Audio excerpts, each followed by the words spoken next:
যার যার অবস্থান থেকে সুখী হতে চাই গো, কিন্তু কিন্তু জানো কি স্বামী?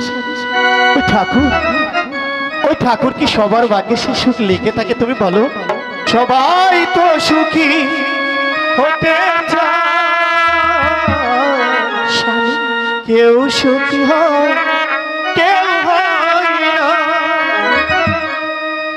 জানি না ওলে লোকে সত্যি কিনা,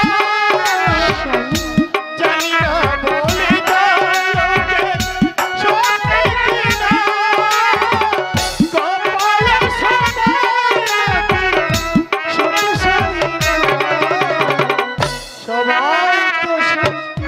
হতে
সবাই তো সুখী।